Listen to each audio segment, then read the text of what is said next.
citizen in the advent of fake news and disinformation in my country. We need to work it out. We need to prove that we are the voice of the people. We are the media. We are the facilitators.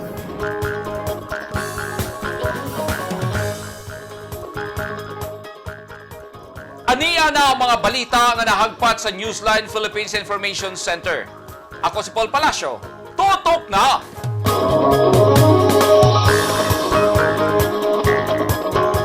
Sa mga headlines, mga drivers pampublikong sakyanan na maraig sa mga pasahero ug dugang pamasahe kay dili na magwanta ang presyo sa produktong petrolyo. O 13 ka mga miyembro sa NPA apil na ang ilang commander misurrender sa mga sundalo sa 10th Infantry Division.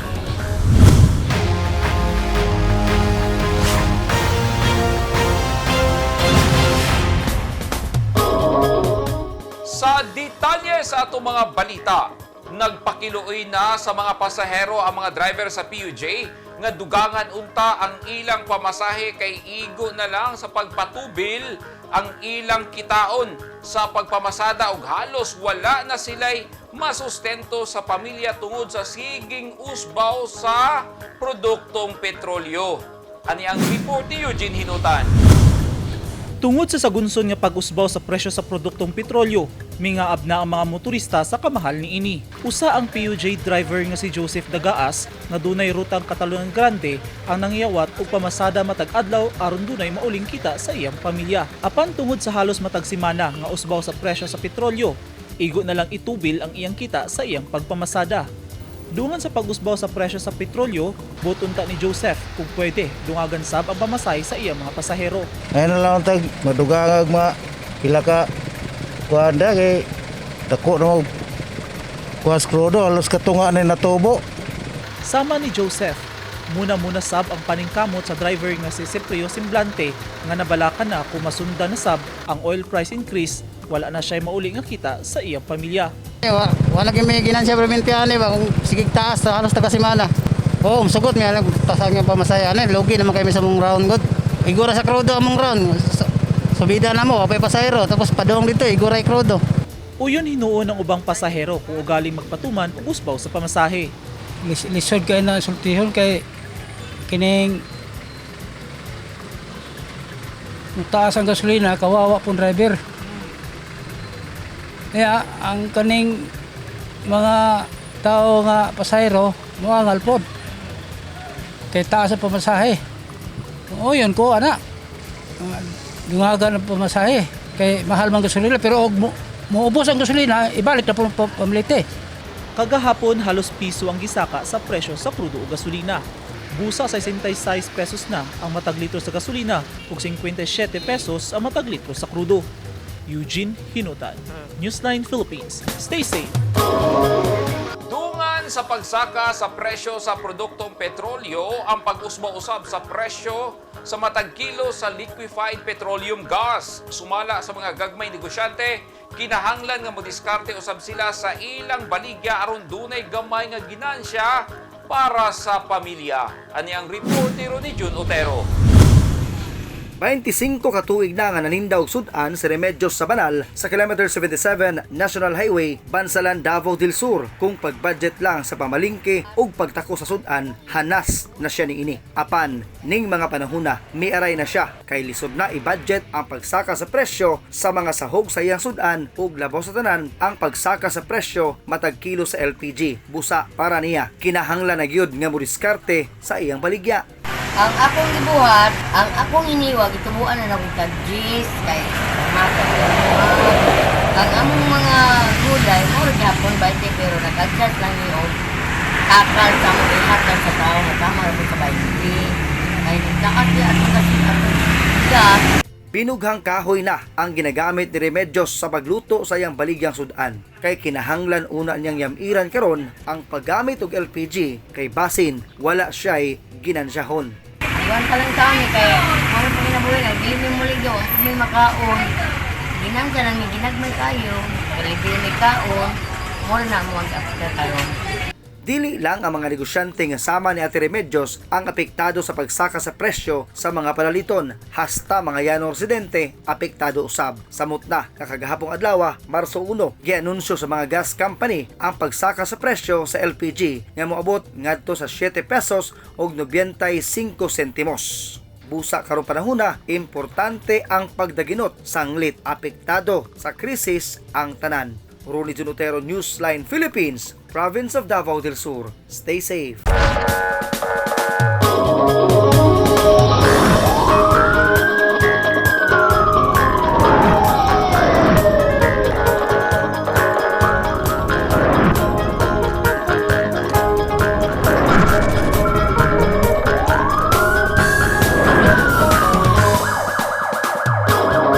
Nakumbinsi gyud sa mga sundalo sa 68th ug 25th Infantry Battalion ang 13 ka mga miyembro sa NPA apil na ang ilang commander nga mo surrender. Kagahapon gipahigayon ang presentation sa mga nag-surrender hasta ang ilang 12 ka mga high-powered firearms. Ani ang report ni Norin Michelle Igonia. Gihangop, gikumusta ug nakig-selfie pa sa ilang mga kapamilya ang 13 ka mga miyembro sa NPA nga misurrender sa tropa sa 60th IB ug 25th IB sa 101st Brigade sa 10th ID sa Philippine Army. Ang presentation gihimo sa kampo sa 60th IB sa Barangay Odonia Andrea Asuncion, Davao del Norte, kung asa naglihok sa Davao de Oro ug Davao del Norte ang mga nag-surrender nga mga miyembro sa Guerrilla Front 3. Apil sa mitahan ang commander sa grupo nga si Renard Galos Catarata nga nagdala sa mga alias nga SM, Tata, Ariel ug Serman. Dala nila ang 12 ka mga high-powered firearms, assorted nga mga bala ug personal nga mga gamit.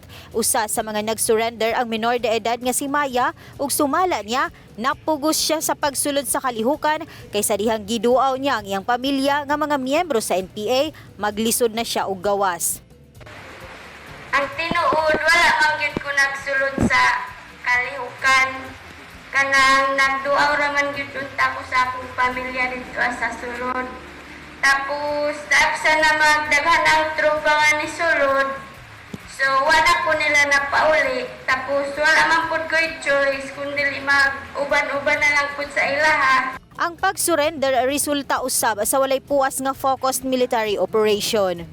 Dalawang instruction ng ating Chief of Staff si General Andres Centino na tapusin na yung problema ng insurgency before the President Rodrigo Roa terms ends in June 30.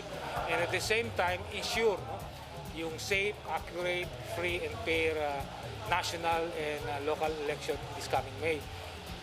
So yung sa dalawang mandato na yun, kung sabi nga, kung ma-ensure natin na dire-diretso yung ating focus military operations at we make the CPP NPA on the run, so makaka-assure din tayo na yung election magiging safe because wala silang yung ating mga candidates, wala nang alalahanin na may mag-demand pa sa kanila ng mga extortion. Panawagan sa militar sa mga anaa pa sa kalihukan nga mubalik na sa sabakan sa gobyerno, sanglit hikawan lang sila sa maayong kinabuhi tungod sa maling ideolohiyang ilang gipakigbisugan. Sama sa mga nag-surrender kaniadto nga NPA, gipasalig sa militar nga mahatagan og financial ug livelihood assistance ang 13 ka mga nag-surrender nga NPA ubos sa Enhanced Comprehensive Local Integration Program kon ICLIP. Norin Michelle Igonia, Newsline Philippines, stay safe. Gipakita sa mga sundalo ang pagtratar nila sa mga miyembro sa NPA nga nag-surrender sa tropa sa gobyerno. Usa na niini ang baguhay lang mi-surrender sa 10th Infantry Division kung diin gipangtupihan, gipa-parlor ug labaw sa tanan, gipa-medical check-up aron masiguro kung himsog o di kaha. Nanginahanglan og atensyon medikal ang usa ka surrenderi nga epekto sa pagtago-tago sa bukid. Labaw sa tanan, gipakaon sila sa restaurant nga wala nila matagamtami dihang naa sila sa bukid nga nagtago-tago kay ginalutos perme sa mga sundalo. At tangi! Ash Wednesday Mass sa San Pedro Cathedral, Davao City, gidagsan sa mga tao. O 18 ka mga fire trucks naapod-apod na sa mga lungsod sa Davao del Sur ug Davao Occidental.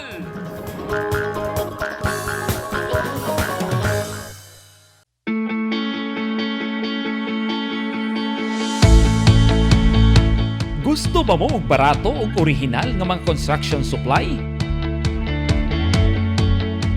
Sa kadaghan sa imong pilian, all-in-one ang imong pagpamalit. Tara na sa 3M1 ug T-Square Lumber and Construction Supply. Nahimutang sa daang Hardika, Lanao ug Dayo Street, Kidapawan City. Naging mapaghamon ng taong 2020 sa bawat Pilipino at sa Philippine Charity Sweepstakes Office. Nakapanlulumo at nakapanghihina, ngunit hindi tayo kapwa susuko. Mula noon, ngayon at sa hinaharap, asahang makakasama ninyo ang PCSO sa pagbangon ng Pilipino sa anumang pagsubok. We will get through this crisis as one nation. Ang mga taong dunay mga ginahambin nga mga grabing mga balatian o comorbidity, hilabi na ang mga senior citizens, sila ang mas delikado nga maigo sa coronavirus disease COVID-19. Busa dubling pag-amping ang himuon og tambali ang mga ginahambin nga mga sakit. Ang pagtumar sa Bilonga Gold Herbal Capsule is a food supplement makatabang aron mapunggan nga musamot ang mga balatian. Turmeric uluyang dilaw ang nag-unang sagol sa Bilonga Gold. Gisagulan og sodium ascorbate o vitamin C aron mas mulig-on ang immune system. Ang Bilonga Gold Herbal Capsule mapalit sa mga butika.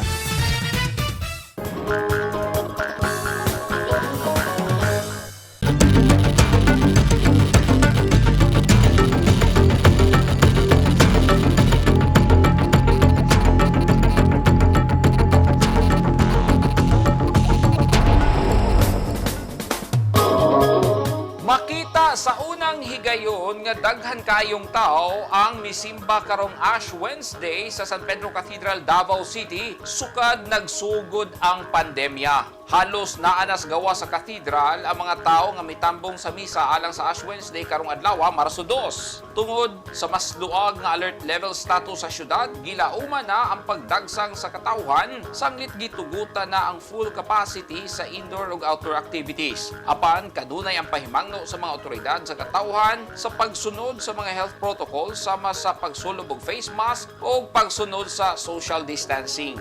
Ang Ash Wednesday sa mga Katoliko, usa ka balaan o timailhan sab kini sa pagsugod sa Lenten season kon pagsaulog sa mahal nga adlaw karong bulan sa Abril.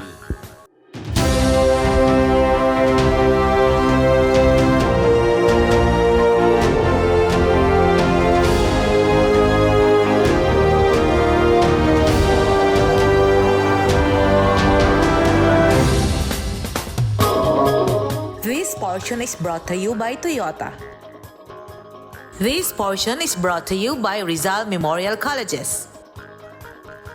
Nakadawat og bag-ong fire truck ang mga munisipalidad sa lungsod sa Davao del Sur ug Davao Occidental. Gipasabot sa Bureau of Fire Protection ang mga bag-ong fire truck nga nadawat sa mga lungsod lahi sa BFP modernization sa Administrasyong Duterte. Ani ang report ni Ronnie Jun Otero. Tanang lungsod sa Davao del Sur ug Davao Occidental ang naapuran og modernong fire truck nga tag 1,000 gallon ang capacity. Giapod kini sa mga League of Municipalities. Mismong si Mayor Arthur Davin sa Magsaysay ug si Senior Fire Inspector Alan Padillo sa BFP sa Bansalan ang midawat sa fire truck. Giklaro ni BFP Director Luis Suralta Puracan nga ang mga maong fire truck wala pa nalakip sa BFP Modernization Program. Sa taon na to, may expected delivery natin is around 400 fire trucks. Hindi pa nag-start nito ang BEP Modernization Program. Mag-start ang BEP Modernization Program 2022 this year. Kaya yung unang deliveries ng fire truck natin sa 2023 pa. Ang nangyari, bakit maraming fire trucks na dumating ngayon is previous years naiipon. Kaya numduman, ganitong Setyembre 10, 2021, gilagdaan ni Presidente Rodrigo Duterte ang Republic Act 11589 umas na ila nga BFP Modernization Act nga nalakip ang paghatag og modernong ekipo sa mga bumbero. Sumala ni Puracan, importante kini, sanglit karaan na ang mga fire truck sa mga lungsod. may mga luma na talagang fire truck sa different municipalities. So, expectations namin is mabilis yung pag-responde natin. At isa pa, kasama kasi sa mandate ng Bureau of Fire Protection, yung medical emergencies. So, in coming months, hopefully, makadistribute kami ng ambulance. Hindi ito yung ordinaryong patient transport vehicle, kundi ambulance talaga. Kagahapong adlaw, gisugda na ang selebrasyon sa Fire Prevention Month karong tibok bulan sa Marso. Duyog sa temang sa pag-iwas sa sunog, hindi ka nag-iisa. Diin, dungan ning ini ang paghatag og awareness sa mga tao unsaon paglikay sa sunog ug unsay himuon aron maluwas panahon sa kalamidad sama sa sunog. Niadtong milabing tuig, nauna na usab nga gi-construct ang mga bag-ong fire station sa Magsaysay ug sa lungsod sa Bansalan ug sa kasikpit nga probinsya. Ronnie Jun Otero, Newsline Philippines, Province of Davao del Sur. Stay safe. Gitigom sa Task Force Davao ang mga ahensya sa gobyerno sa Davao City aron pahugtan pa ang koordinasyon o aron mapakgang ang posibleng pagpangatake sa mga terorista. Ano yung report ni Eugene Hinutan? Pasado alas 9 kaganyang buntag, nagtapok ang mga personahe kan sa CSWDO, CTTMO, Central 911, PSSCC, DCPO, BFP, CDRRMO ug CSU sulod sa Task Force Davao Headquarters aron isgutan ang paspas nga pagresponde o pagresolba sa kakulian sama sa terror attack sa Kawanangan, Kadagatan ug Kayutaan. Ang tulo ka mga posibleng senaryo maong kidnapping, mga nakaangkla nga mga barko nga naapalibot sa syudad ug pag-atake sa oil back plant facilities sa saksa ning syudad. Sumala ni Colonel Darin Cumia ang Task Force Commander pagpangandam kini sa posibleng pagpangatake sa mga terorista sa syudad. Sa ngayon kasi nakadevelop na tayo ng mga possible scenarios na po pwedeng mangyari dito sa Davao City. In fact, ang mga meeting na ginagawa natin ngayon ay paghahanda para dito sa mga scenarios kung paano natin i-address para nang sa ganon na meron na tayong insaktong plano. Matod ni Colonel Cumia, pinaka-importante sa meeting ang pagpakgang sa posibleng terroristic activity. Marami tayong mga ginagawang mga security measures para nang sa ganon maprotektahan natin ang Davao City dito sa loob, even sa border, patuloy nating pinahihigpit ang ating pagbabantay. Itong mga ginagawa nating pagpaplano, para lang ito doon sa mga posibleng mangyari in the event na merong makalusot dito sa Davao City. Lahat ng bagay pagdating sa seguridad ng Davao City, kailangan nating pagplanuhan, siguruhin na merong appropriate response and reaction ang lahat ng security forces, kasama na ang mga ahensya ng local government unit ng Davao City. Aron mahanas pa ang mga otoridad ug mga residente sa angay buhaton, ikatakdang magpahigayon og simulation exercise ang TF Davao. Gani tungod sa pagbantay sa mga sundalo sa TF Davao, ana-ana sa 27 ka mga individual ang ilang naharang sa checkpoint na nagpalusot og kontrabando sama sa illegal nga droga. Tulo ang naharang sa pagpatuman sa Comelec gun ban. Nagpabiling hugot ang koordinasyon sa TF Davao ug DCPO sa pagpatuman sa kahapsay ug kalinaw sa syudad. Kahit na nagluaga ang ating alert level dito sa Davao City, patuloy nating minomonitor ang mga kaganapan at sa ngayon wala pa naman tayong mga activities or event na nakikita na mangyayari ngayong buwan ng Marso sa paggunita ng Araw ng Davao. Ka-ready, nakahanda po ang inyong Joint Security Forces kasama ng Davao City Police Office at ang inyong Task Force Davao nang sa ganon ma-ensure natin yung safety and security ng Davao City. Davao City Police Office has relentlessly provided all our force mahimong maximum ang atong deployment sa tanan nato nga mga personnel sa all places of convergence, considering 100% na allowed na indoor and outdoor na mga activities, mga establishments, offices. So in as much nga nag-level 1 na kita, the Davao City Police Office is more fever o strict ang ato ang implementation, especially sa nagpabilin na restriction sa COVID protocol. Kooperasyon sa katawhan ang kanunay gilauman sa TF Davao ug DCPO. Eugene Hinutan, Newsline Philippines. Stay safe! Arestado sa gipahigayong drug bypass operation sa mga otoridad sa Tagum ang duha ka mga tigpayuhot og illegal nga droga sa Tagum City kagabi, Marso 1, 2022 sa Purok 4F, Barangay Apocon. Giila sa Tagum City Police ang mga didakpan nga sila alias Eric, 33 anyos ug alias May, 24 anyos. Subay sa report sa mga pulis, dihang nakapalit og usa ka sachet sa gituohang shabu ang pusher buyer nga pulis, dali dayon nilang gipusasan ang duha ka mga suspect. Pagkapkap, nakuhaan pagyud kini og laing mga sachet sa gituohang shabu nga mo kantidad tanan sa 107,440 pesos. Nangapriso na sa Tagum City Police Station ang duha ka mga didakpan nga magatubang og kasong pagsupak sa Comprehensive Dangerous Drugs Act of 2002. For Tagum City Police Station po, prove nga padayon na mo ang pag-intensify sa ang anti-illegal drugs o anti-criminality na operations diri sa ato ang area of responsibility sa Tagum City Police Station.